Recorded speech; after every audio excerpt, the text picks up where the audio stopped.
welcome to Your Questions Answered. I'm Adam Wilbourn from WhatCulture. Michael Sidgwick from WhatCulture here to answer your burning wrestling questions. But before we get into it, if you're a fan of this sort of thing, make sure you subscribe to WhatCulture Wrestling on Apple Podcasts, Spotify, Amazon Music, and YouTube, where we do daily wrestling podcasts where we review Raw, SmackDown, the show formerly known as NXT 2.0. AEW Dynamite, AEW Collision, pay-per-views, premium live events. We have interviews, roundtable discussions, and a roundup of the week complete with a good quiz, of course, on WrestleCulture. As I said, though, joined by Michael Sidgwick to answer your burning wrestling questions. We're going to take some from, well, one that's been emailed to me, some from your Twitter, and some because we are live on YouTube from the comments section. It's been a while since we've done one of these. Been a while. And if you like this and the excellent knowledge that Michael Sidgwick is about to impart onto you, no, it's just going to be me next week doing this by myself. So get the good questions in now, probably, if you want a decent answer. If you want your wacky questions, save them for this asshole next week.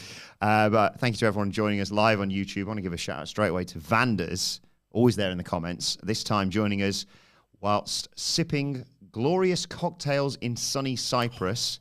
Vanders says, tell me your cocktail of choice and I'll drink them on your behalf. Well, it's a margarita for a start. Any variation of a margarita.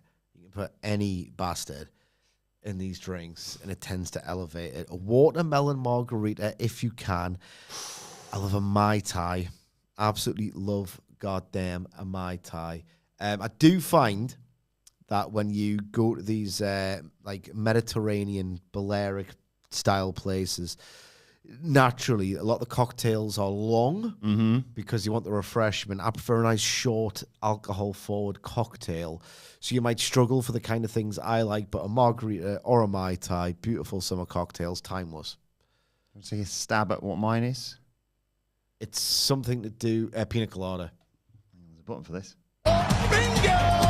You like your coconuts, don't you? Yeah, and I'm crap at drinking things that actually taste of alcohol. Yeah, so I'll have that one, please. Thank you very much. What's yours, Nicholas? What's your cocktail of choice? Ooh, a cocktail. It depends what you're doing, though, doesn't it? Yeah. Like, I am partial to Negroni, but that because it goes nice pre and post meals. So like, it's kind of a very adaptable cocktail, the Negroni, and you look quite cool while you drink one as well. So that helps. Whiskey sour is good as well. Whiskey sour is good. Maybe not a good. not like a summer holiday cocktail, but it's still... Amaretto sour for me. Yeah, a bit of... This is like an amaretto sour. Yeah. I want to give a shout out to Christopher Lawrence, who emailed me this just a couple of days ago, and I thought it'd be perfect time to ask you right now. Writing, hello, Dadleys.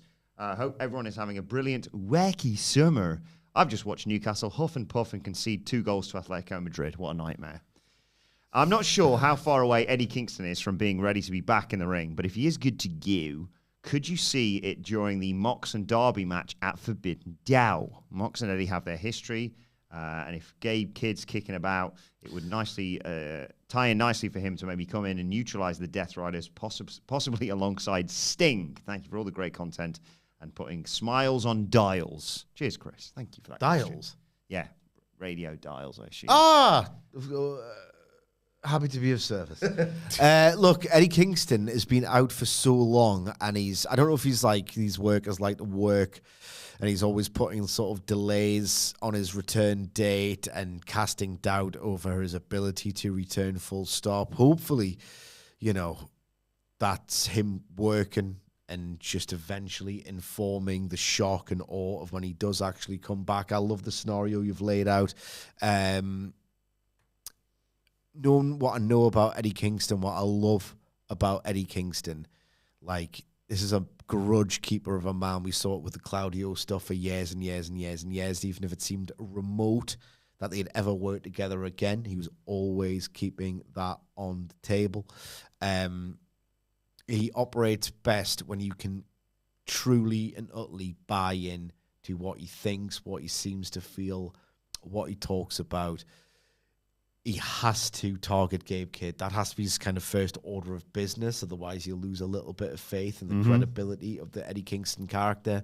So no matter if it involves Mox or Derby or the Death Riders or what, it must involve immediately, first order of business, he has to take Gabe Kidd out.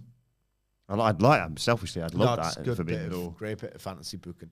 And Eddie Kingston's been talking about how Forbidden Door's his favourite pay-per-view, if I'm not mistaken. So that seems like it makes too much sense to not happen. It's one of those now where someone lays out a fantasy booking scenario that's so perfect that I will get annoyed if I don't see it. Yeah. I hope he's doing well in his recovery. A lot of love for Eddie Kingston. Q No You in the comments says, "Hey lads, happy Monday." Is that a reference to a Discord Records band? Let me know. We'll keep an eye out for that.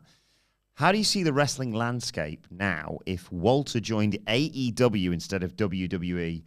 Also, what should AEW do to increase their Dynamite/Collision attendances? Look, I said, quite a few times during this lull period, get your head down. Stop talking about the Fed. Stop being defensive. Stop listening to the producers who used to work for TNA and they've got one idea, a bad idea at that, how to do pro wrestling. And Tony Khan, to his absolute immense credit, has been doing precisely that this year. There have been improvements in business metrics. Do you see the rating last week for Dynamite? Yeah, it was excellent.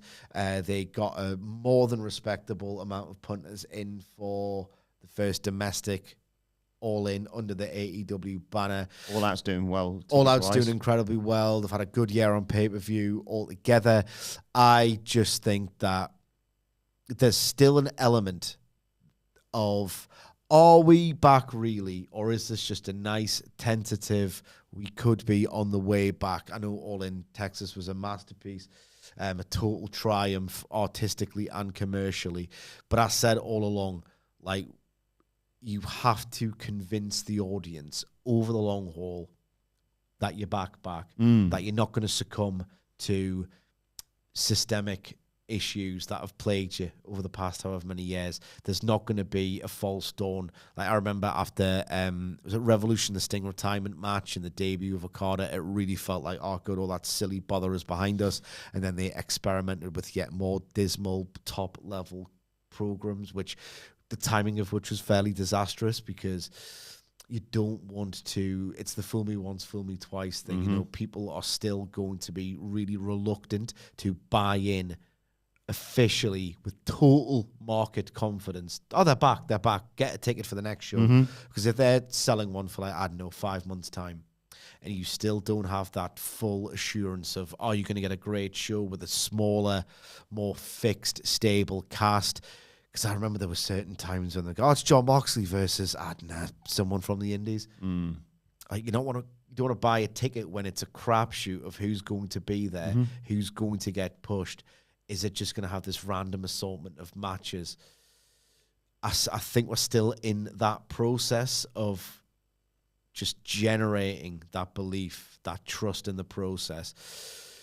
And if it's 6 to 9 to 12 months from this recording, you're still getting, we have to resort to residencies, because those days of that, those 4,000 to 5,000 fans in every building in the summer of 2021, if after a maximum of a year, they're still doing residencies, they're still finding little, cheat codes to get an atmosphere, if not a really good gate, maybe that's just the level AEW is at. And look, if the shows are loud and the venues are pretty enough and the booking's good, that's all I care about at this stage. What if Walter joins AEW? It's weird, because everyone knows, or you should know if you've been listening long enough, I tend to favour one promotion over the other. I honestly think you would have got lost in the shuffle a wee bit. If you look at the timing, because Walter, to be fair, there was no sliding doors moment, really. Walter joined WWE at the time, before, changes in his personal life changed everything. At the time, Walter had no urge, predilection, whatever, to go to the States. He signed the WWE deal with the intention of being in NXT UK full-time and forever. The man at one point had no urge to head to the States or whatsoever. And he did so. He signed on the dotted line NXT UK contract in, I believe, November 2018. AEW at this point had literally not even announced itself. It might have been formed. I think this this ran in parallel with some detectives on Reddit. You know, they're good for one thing. Not much else. The folks over at Reddit. But they were like, hang on, what trademarks have just been filed? AEW, All Elite Wrestling. And then there was chat of, Jim Ross is going to do it. Jericho signed up. And when it was happening, before it was announced as happening, that's when Walter took the WWE deal. So I don't think he ever had the option. No, not from Maybe there was a re-up on the contract that I've forgotten about or hasn't been, leaked to the media or whatever. But for the purposes of the question, it really depends on when he was going to get signed, because if it was like in that splurge of like, I think it was at its daftest in 2022, and then they felt the effects of that in 2023 when it felt like, Keith Lee's here, Swerve Strickland's here, and then there was like, as the months went by, the Undisputed Era have all turned up, they followed each other in, and da-da-da-da-da. I honestly think with the cast so stacked, where it just got to a point where they were just signing people almost for the sake of it. Very few were able to make an impression, no matter how talented they were, because the idea of a hot new signing, it was Chelsea stuff, man. Right at the end. Soccer tangent. At the minute, sorry if you don't like football or soccer. Some football questions to come, by the way. Yeah. We'll keep the button handy. Chelsea just seem to sign players for the sake of it, even if they've already got two very, very good options in the position that they're going for. One irreplaceable member in your starting 11 in Cole Palmer. Why are you then going for Xavi Simons? Like for right now, 70 million or whatever it's going to be. Like you don't spend that for a backup, but you do if you're Chelsea. They were doing that just completely pointless. Get a name. And Tony Khan got obsessed. And if it was that period where even someone as incredible as Gunther signed up, I reckon he might have got lost in the shuffle. I don't think they would have had Gunther or Walter, as he would have been known forever. Walter and somebody else just be the tag champions for a bit, because you probably due a belt, but we don't really want you in that world title picture. I reckon, sacrilege corner, I reckon Levesque has done a better job of promoting and booking Gunther than at a lot of points in Tony Khan's career as a booker he would have done. I agree. I was going to say, I think even the most ardent AEW fan would find it difficult to argue that AEW could have booked Gunther Walter better than he has been. He's like Levesque. IC title reign, world title reign. Yeah. Levesque's done an absolutely remarkable job with Gunther. A little bit better when they were just jobbing him out of Survivor Series in 2019. Yeah. Aye. I truly think Levesque would have done better than Tony Khan at most points. Sticking with AEW, great question here from Mimi the Mechanic. Mimi Burris, thank you as always for joining us, Mimi. Saying, hello, in memory of the 5-star review, understandably discontinued. What is something from AEW that might have qualified for one eventually? So if you're a late sign up to the podcasting cause, we used to do, Raw used to be so bad, I would contend it still is, that there were certain matches that were completely and utterly pointless to watch and review. And so in place of that, it was a bit of a trick to get people to give us high ratings to boost us in the algorithm, and probably the best thing Michael Hamflett's ever done in his life, because it worked. Yeah. And our great podcasting, of course, got us up those charts. Instead of reviewing one of these pointless matches, we would review a infamously terrible, short crap wrestling-related segment from WWE history. So on that basis, short crap wrestling-related, I mean, AEW has got, it's very quietly, considering, it's mostly been very good. And even during their lulls, they've produced great stuff like ZSJ versus Danielson in that awful autumn of 2023, But there's been some crapola. Dark Order punches springs to mind as one of the most infamous disasters. I've got one. The Revolution one. QTV brackets general. Oh, I didn't think of that one. Yeah, Comments for Holly Cameron would be interesting as well. Comment section's half. Well, you know what? You've done it because we wanted something crap, and we wanted something with a vaguely sexual slant, with the idea of going comment hunting. Yeah, because pervy comments, it's the deranged extent of the perviness that we always found amusing. Not necessarily just pure filth in and of itself. It has its place. No one would ever argue that it does not have its place. But the specific extreme derangement of, I wish I was the ring ropes, whenever some diva had a Ross on it or something, like that. So QTV, these vignettes were short. They were somewhat tangentially related to pro wrestling, even though it was essentially an occupational gimmick from straight out in 1995 to do, or in a newsroom. Mm-hmm. We had the ghoulish sort of TMZ Nightcrawler style journos. So, but they were in wrestling, so it was related to wrestling. Definitely short. They didn't outstay their welcome, at least, and they were crap. And Harley Cameron, with an absolutely unbelievable commitment to showing cleavage, would have drawn some of the dregs of society out of that woodwork. The next time you ask me a question, type QTV on Twitter, find one of the old segments, and look at the comments. Let's go back in time and get some gold. I was going to say, at the very least, that's a banker for... Not to do it now. I've already promised the people. I've promised the people. But yeah, now. But long term, secret banner. We'll for do two. We'll do two. Ask us a question and then find the pervs. The two I thought of immediately was the young legend, Swerve Strickland, and obviously all the Keith Lee, Swerve, Rick Ross. Still waiting for that payoff. And that was, of course, with, what's his name? Not a Scarlet Bordeaux, it's the other one. So it got a name, it sounds really like it. Parker Boudreaux. Thank you. And what was the other one? What was the... Think of a type of code. And I'll... think of a type of code. I've got it. And I will tell you whether or not you're correct. Is it a Parker?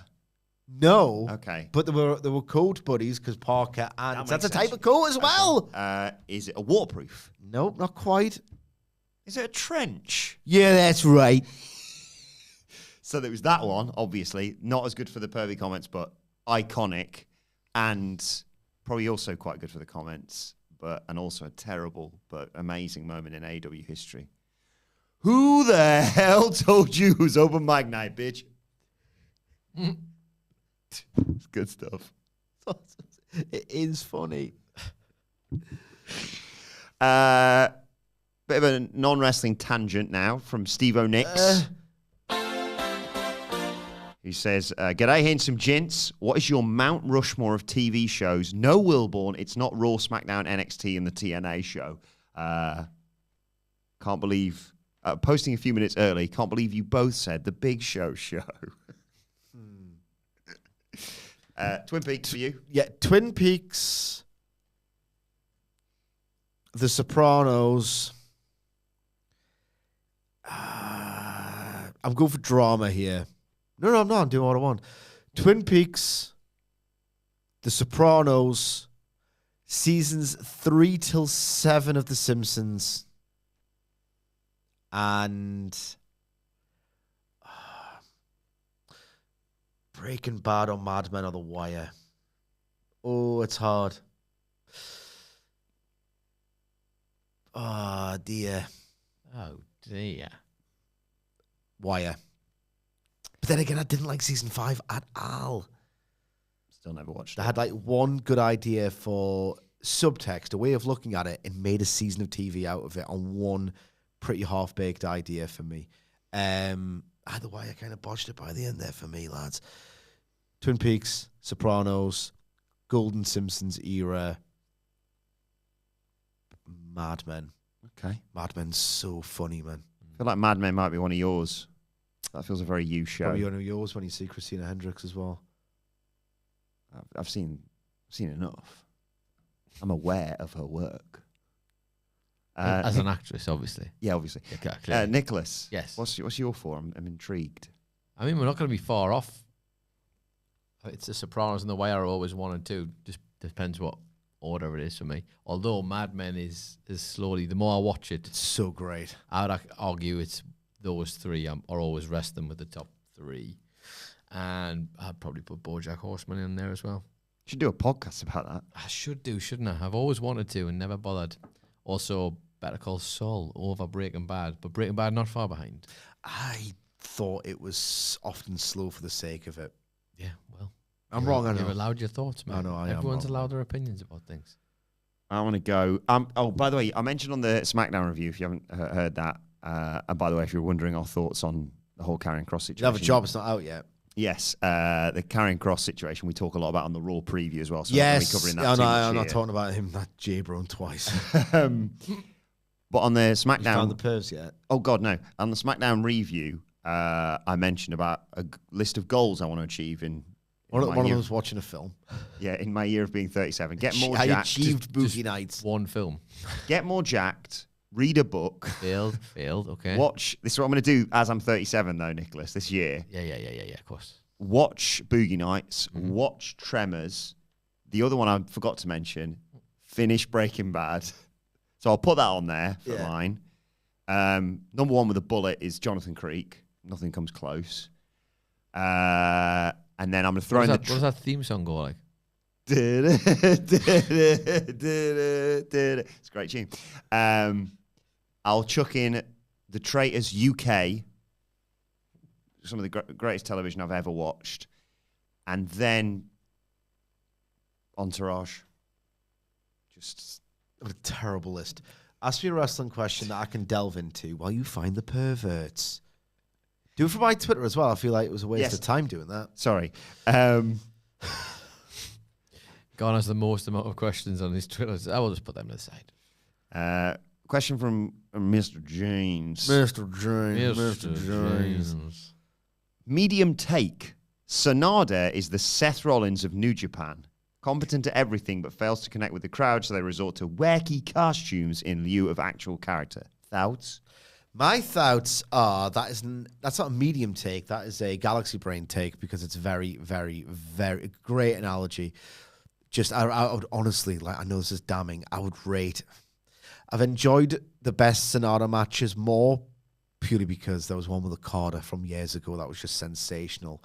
And it really felt at that point like the idea of Sanada hadn't been poisoned yet. It's quite a drab, charisma devoid wrestler because at the time they presented his total vacuum of charisma as this sort of deliberate feature of his act in that he was too aloof, just very, very cool. And God damn it, he was so stylish and handsome. And his stuff looked a lot more crisp and competent than when they really went with him. It just felt totally soulless, a lack of a struggle, didn't emote. So at one point, there was a great intersection of Sanada the persona and Sanada the worker, and it felt like there was something there. But I'm talking like, well over half a decade away at this point. Sanada has now kind of exposed himself as being just bland, drab, soulless, just doesn't have the head for it, doesn't have that emotional connection with the crowd. Meanwhile, his work just looks a little bit polished at best, a bit like just crap, quite frankly. Just a bit empty, crap, and botchy at worst. I sold stock in Sanada so long ago that until I was prompted to give my thoughts on him, I'd completely forgotten he existed. Never in a million years did I book him on a fantasy Forbidden Dow fantasy booking. Just never enters my head at all. I sold my stocks on the dude a long time ago. I sold my stocks in Seth Rollins, never bought him. Maybe 2012, 2013, because the Shield absolutely kicked ass, ripped ass. But I've never really saw it in Seth. Holly Cameron posted a tweet promoting QTV on AEW Rampage. Just looking through the comments here. Excellent. One and only pictures a dream match. Harley Cameron versus Anna Jay. You've talked about the rise of Anna Jay within They're AEW. pals, so there'd be, if they betrayal, that would be really personal if that happened. Battle of the hottest chicks in AEW. Is that they could dub it that, I suppose. So she's promoting QTV on Rampage. Who's promoting the match? Is it Jack Perry? The hottest bitch in this I'm place. still banging the hottest bitch in this place, so what'd you think of that? Lil Domino has a bit of a reality check for Harley Cameron. Unless you're getting naked, kissy face, nobody's watching Rampage tonight. I mean, come on. She's very talented. Let's not reduce it to that. Yeah. Someone just writes, can I be your valet or manager? To Harley. I just said yes. Dave X, what's going to happen if I miss Rampage tonight? Am I in trouble? Oh, no. And then other stuff I'll show you afterwards, but I'm not going to read them to you. We'll just read one of them. Oh, these are visual. Oh, it's like the old, the one where Gunther's going for the chop, and it's them indicating that's what I would do to your ass. Smack that ass. Yeah, go to a recent picture revealing of Harley Cameron just to see if there's more gold in them hills as you ask me a question. What you say, Jesus? That was at the Harley Cameron Twitter header. Yeah. You're a fan of that, are you? I've not seen it before. Just surprised. Just been gooning out. Oh my God. You literally Jim Ross. Holy shit, look at that. He's just shoot Jim Ross did. I like this, how you try to find the comments while inadvertently delivering your own. Yeah. Find a scantily clad picture. Drew C says, could WWE fans be looking for an alternative again, maybe AEW, with all the streaming services that could be required to keep up? Could the long pay-per-view give AEW value for the money versus WWE PLE's short pay-per-view? Sorry, say all that again. You've got that Harley Cameron picture on your screen. Could WWE fans be looking for an alternative again because of all the streaming services, Netflix, the ESPN deal that's just come up, basically all the stuff you are now required to pay for and subscribe to and what have you to be able to watch WWE? Is there now a chance for someone like AEW to jump in there? And they're providing value for money because they're their long pay-per-view as compared to 2.5 hours. Yeah, no, I understand, but I love Drew. But I would respectfully disagree purely because the price point is so similar. And I think that, and maybe I'm being reductive here or too cynical, but I think the idea of WWE fans wanting more wrestling at a similar enough price point, if not higher, these AEW pay-per-views, maybe a bit optimistic, but interestingly, if you're looking for a momentum shift or you're just interested in the idea of that happening, I was connecting some dots earlier. Circa Crown Jewel 2018, that Dave Meltzer, and this is his findings, not mine, I'm not taking credit, he determined that there was actually a not insignificant viewer drop-off in 2018 that was a little bit faster than the general year-on-year decline that they were having pre-Levesque booking. That they were kind of disgusted by the Crown Jewel stuff that accelerated that decline in viewership. It was around about that time, 2018 December, when they had to apologize because the ratings were not good at all. Meltzer theorized that the disgusting decision to proceed with Crown Jewel 2018, literally 1 month after the Jamal Khashoggi murder.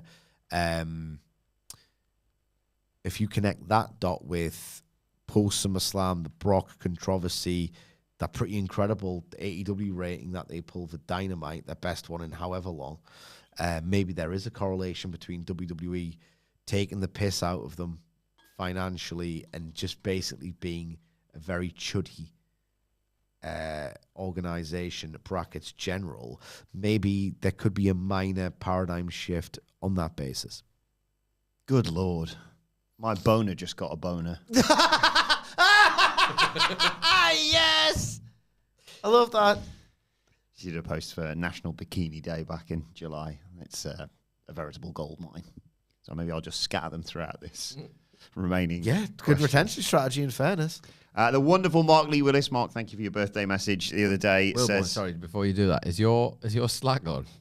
yes. Yeah, is that one readable or not?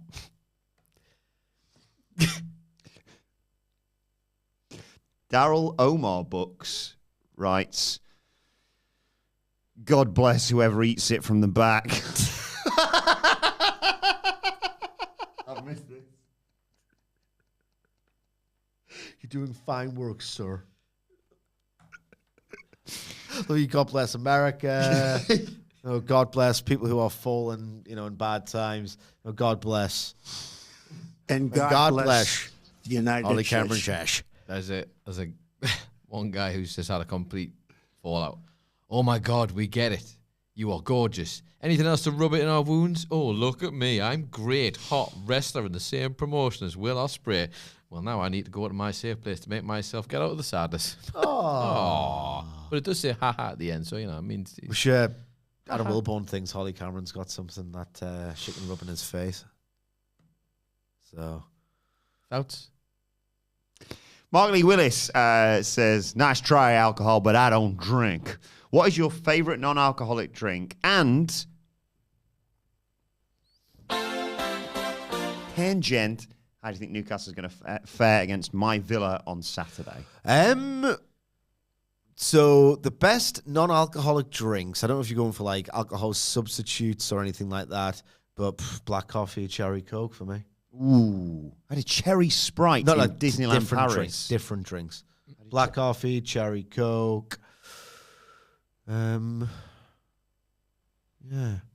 Newcastle Villa. It's weird how there's like two emerging narratives on game week 1. So you've got Villa, Newcastle is the stunted by PSR derby where we've recruited well, great coach. Like there are parallels you can draw between Newcastle United and Aston Villa. So that's kind of like the teams who can't really progress, even though the hard work they've done to recruit, get a good model in place, get a great coach in place, like the old values of, if you do all these things, you can progress, not no more. So kind of a sad occasion, really, as that is an opening fixture. Look, Anthony Gordon cannot play through the middle. And in general, the next time, and I know there's a few players who are actually really versatile, right? But the next time this goes to all football fans and you get linked with some fancy Dan signing, and one of the things that the scouts or the data nonsense talk about as an attribute are they're very versatile. They're very versatile. Don't get too excited. I think Anthony Gordon in form is a great player, but he was touted as being versatile because he did a halfway decent job for England during the under-21s Euros 2 years ago. And I was all about the versatility. He ain't versatile. He can play on the left wing and that's it. He can barely play right wing. That one great cross to Isaac last year aside. He certainly can't play through the middle. So I don't know where the goals are coming from. And every time Newcastle play Villa at Villa Park, Ollie Watkins gives our centre-half pairing, who I expect to start, by the way, of Burn and Share, a nightmare. So I reckon he'll run out quite comfortable winners. And, I don't fancy Villa to do much this season. Realistically, against the backdrop of, PSR, not a great window. People... Data nonsense rave about that Gesand that they've just signed. I don't fancy Villa to do much this season generally, but they'll turn us over on Saturday. We don't have goals in the team right now. Marcel Laviolette, always lovely to hear from you, Marcel, says, greeting from Texas to the Elite One and the OTJ. Simple man, simple question. If a wrestler was a cocktail, what would it be? Part-time ham. Shame and enjoy, says Marcel. So, like... Yeah, you need this. I suppose you can start with the wrestler and get to the cocktail. Or you can start with the cocktail and get to the wrestler. So CM Punk would be the Shirley Temple of pro wrestling. Harley Cameron, sex on the beach. If you like. I'm sure you would like. So, Margarita, something that I got obsessed with for a while, but don't drink them that much these days. Bit too much of an effort, really, than they're worth. And leave a rather sour taste in my mouth. That would be Mr. CM Punk. Long Island iced tea. Is that the one with just all the booze? All the booze. I love him, but, you could argue MJF sometimes tries to do too much. Yeah. Wants to be the best wrestler, but he wants to be the guy who you hate. You can't be both. You can't be both. But I reckon Maxwell is belatedly learning the lesson of, I shouldn't be the best wrestler in the world. My character should say it, but I shouldn't present myself like that in the ring, But he's getting there. Thanks to everyone who sent us the questions on @MSidgwick's Twitter. We got a sort of 2 for 1 here, one from the comments and one from Twitter replies, both from the wonderful Matt Rains. Hope you're doing well, mate. Same. Says, happy Monday, guys. Hope you had a great birthday weekend, Adam. Thank you, Matt. Perfect time to ask, who finishes top 4? Sorry. Who finishes top 4? Who gets relegated? Who hoists the trophy next year? And as a follow-up, Matt asks, as a follow-up to my ex question, do Chesterfield win the league by March or just during Mania weekend? Weekend but dream.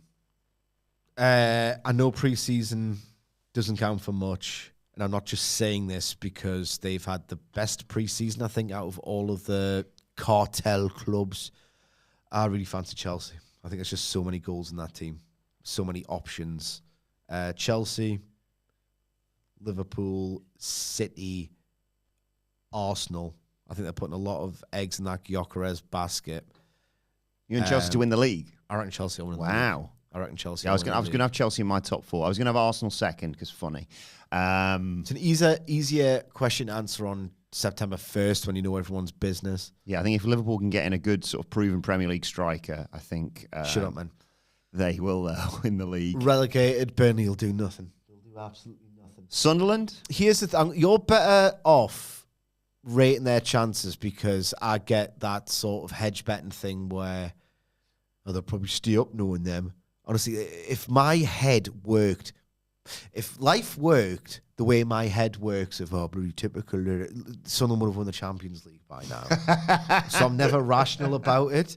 But Granit Xhaka versus Jordan Henderson in the battle for Brentford or Sunderland to go down. I know who I'm backing, and it ain't Jordan Henderson. Yeah. You know? Leeds, Burnley, Brentford going down. Yeah, Sunderland are one of those teams where I've no idea. Someone's going to buck the trend at some point. Yeah, it's been a regular sort of welcome to the Premier League, don't get settled because you're going straight back down sort of thing. I think Leeds always stand a chance, but then there was that weird thing I heard, and I don't know the latest on this, where it was like they got promoted and they were like probably going to sack the manager now. What? But, Leeds I think Burnley, I agree, go straight back down because it's one of those where they both have different strategies. They're the Norwich, aren't they, of yo-yo clubs? Leeds score loads of goals. Like, we'll score more than you is their strategy, where Burnley is like, just don't concede. It's all well and good, but there are levels to this game when it comes to without the Premier James League. Trafford, they'll struggle now. Yeah.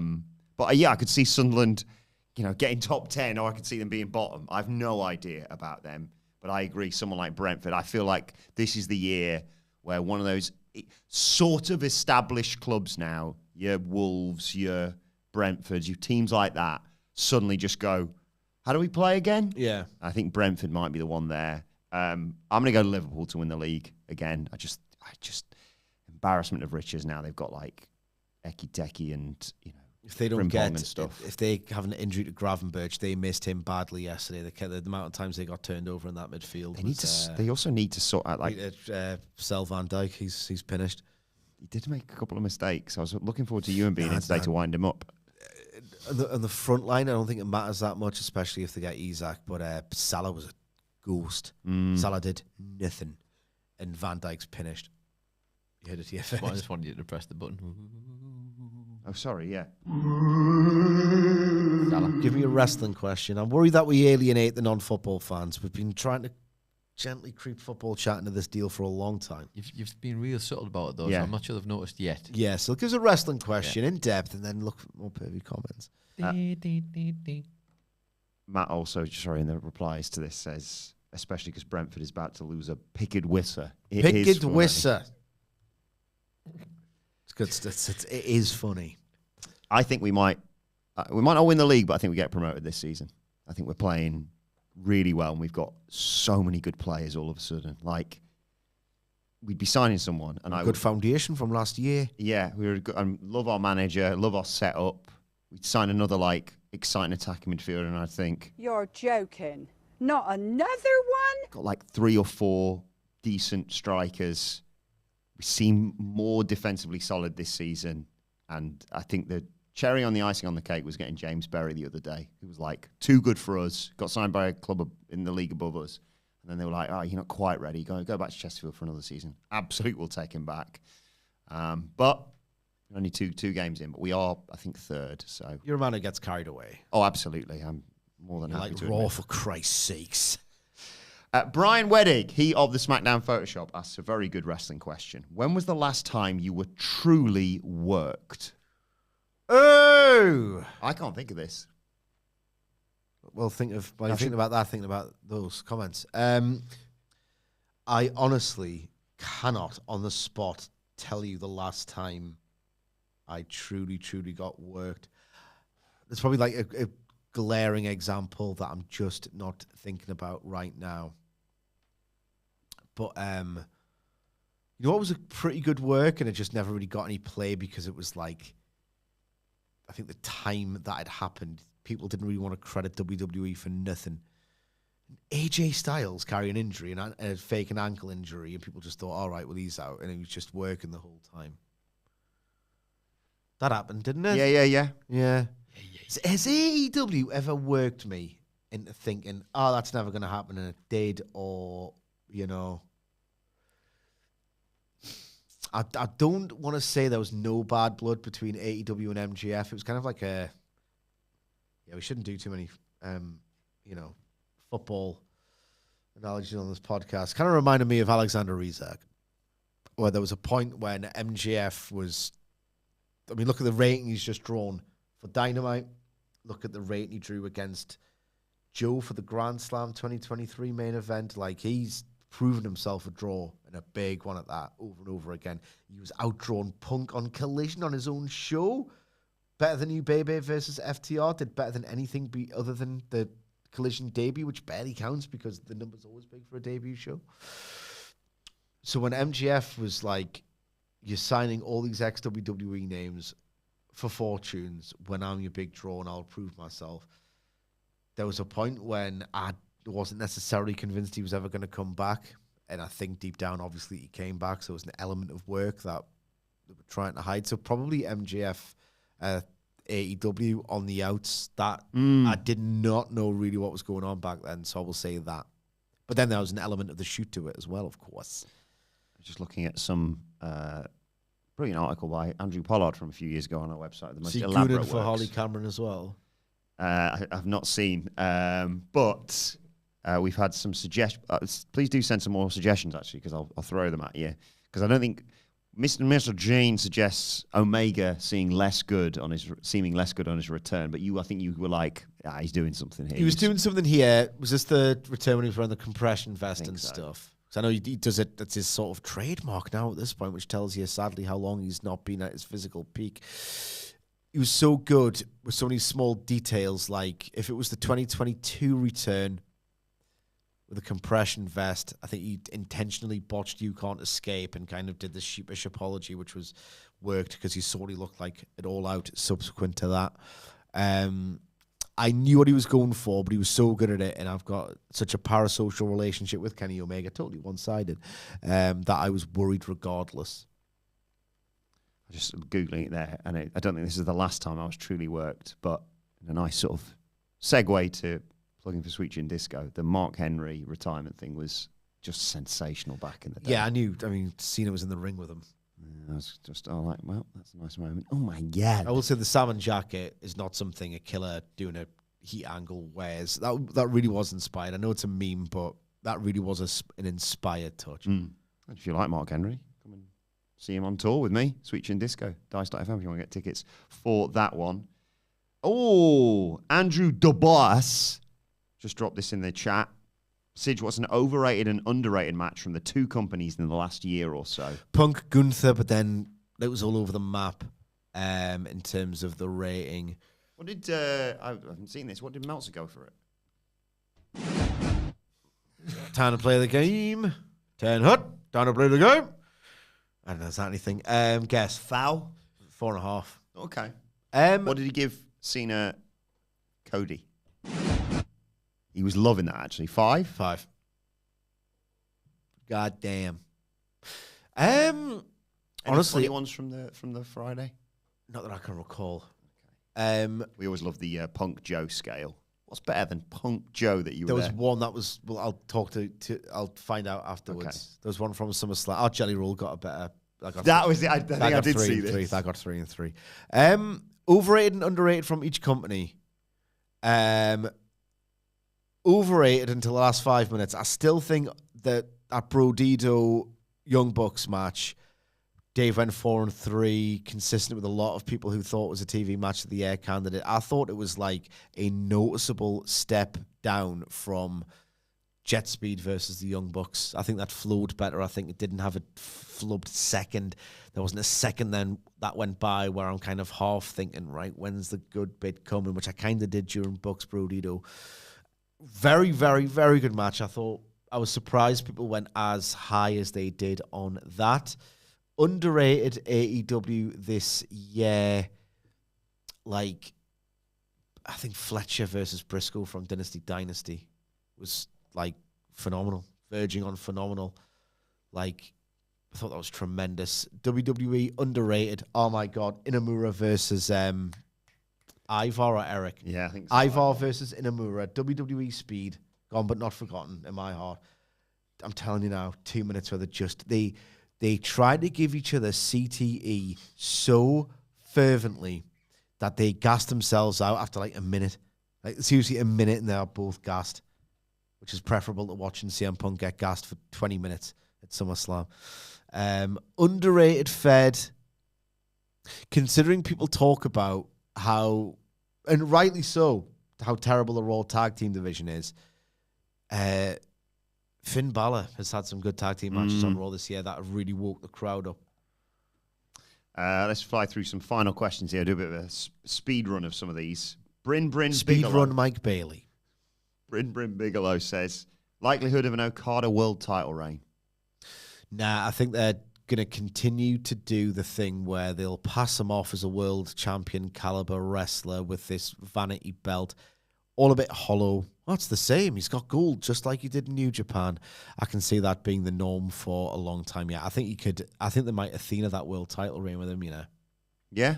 Like, try and take a belt of lesser prominence that everyone knows what the deal is, but try and artificially inflate its value with the amount of days he reigns with it. I don't think they want to give him. They don't want to just have him on the roster, nor do they want to truly go with him as a main eventer because they know realistically, like someone like Kyle Fletcher wants it more.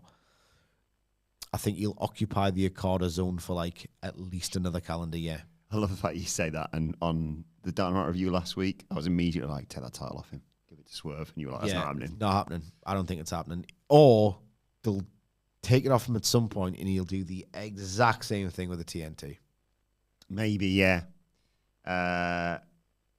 Haz says, what do you think Kenny Omega and the Bucks do at Forbidden Door? I'm not being funny, but like, unless Omega wants to do some kind of 6-man where he teams with whoever, trios, I don't think he's working a singles match at Forbidden Door. I don't think so either. It looks like he's taken an extended break. I was about to say, I can see the Young Bucks not winning that tournament. Then I remember they'd already been eliminated by Brodito, of course. I can imagine the Bucks doing some kind of daft fair. Imagine if that's, we talked about this on Dynamite recently, about them losing not just to like lower down stars, like enhancement talent. Imagine they do an open challenge at like Forbidden Door and lose. It's like, oh God, what? Yeah. What are we doing with ourselves? We've sort of touched on this before with our, do we call it Mount Ickmore? Mount Hatemore. No. But We did a wrestling. various negativity. Yeah. Kenty2K says, morning, gents. What old wrestling trope gives you the ick? For me, it's the over-the-top acting when the ref sends someone to the back for interfering. I found Ric Flair the worst for this. See, I got a bit of bollocks I can get behind. You know who's great at it? That famous Reba Not Rebel. That was tremendous. Was that in that goated Tony Storm versus Jamie Hayter match? Maybe. I've got, the thing is, when you ask me, like, because I get so icked out by so much of wrestling, it's legitimately like asking who's your favorite child. You know what I mean? I can't answer it. There's just so much that winds me up. Like, ugh, don't do it. Off the top of my head, I really don't like it. And there's probably loads more that are going to piss me off more than this. But that interviewer asks wrestler a question. Wrestler answers question. Camera focuses on wrestler's face for 10 seconds.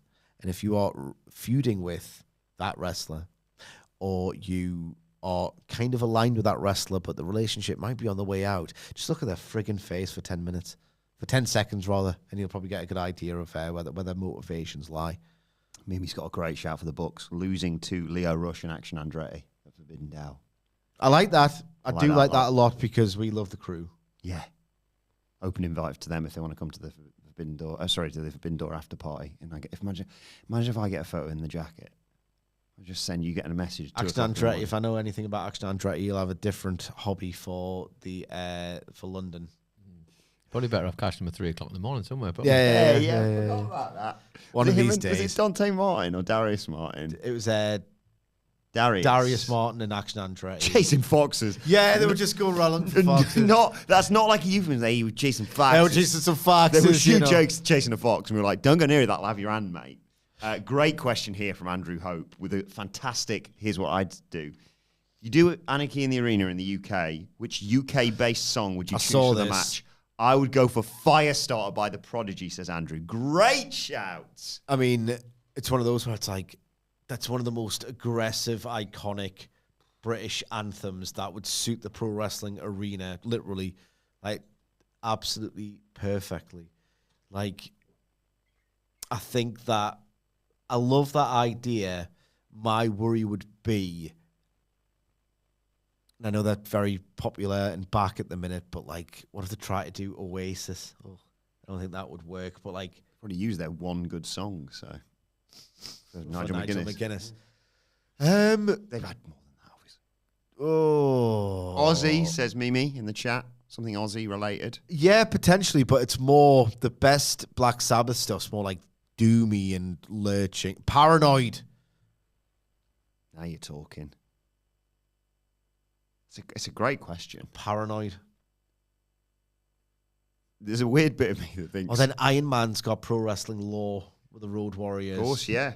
That could be a neat nod to it. They're both great shouts.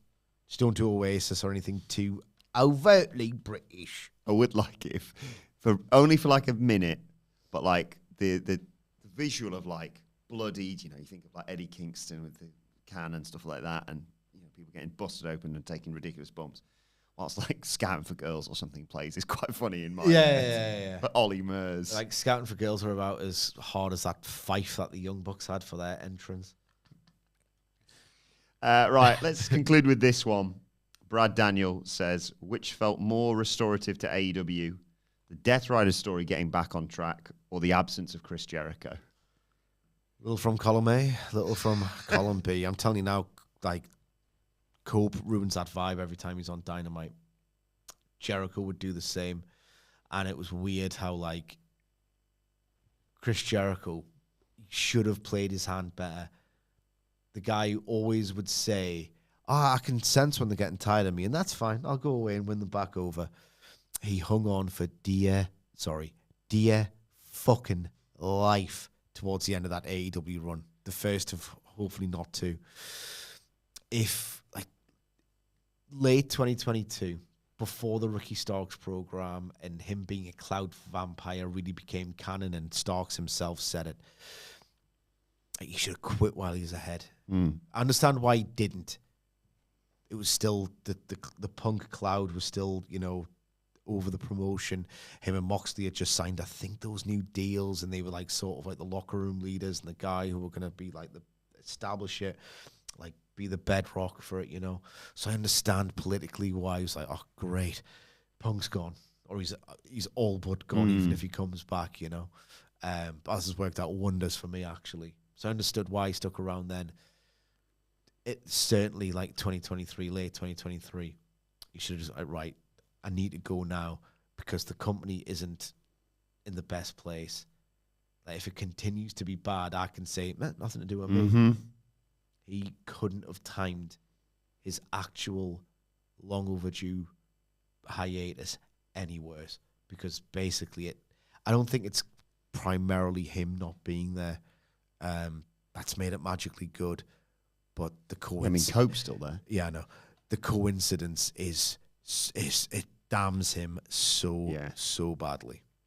Apologies if we didn't get to your questions. There were some great ones that we haven't been able to do today, but maybe we'll record it later on this week. We've got to bank a few more bits for Wacky Summer before it properly kicks into gear next week. So we'll try and take some more from this thread on X, and we'll probably post another request on @MSidgwick for more questions later on this week. But thank you to everyone for your questions and for joining us live on YouTube. Let us know your thoughts in the comments section below, or on X @WhatCulture WWE.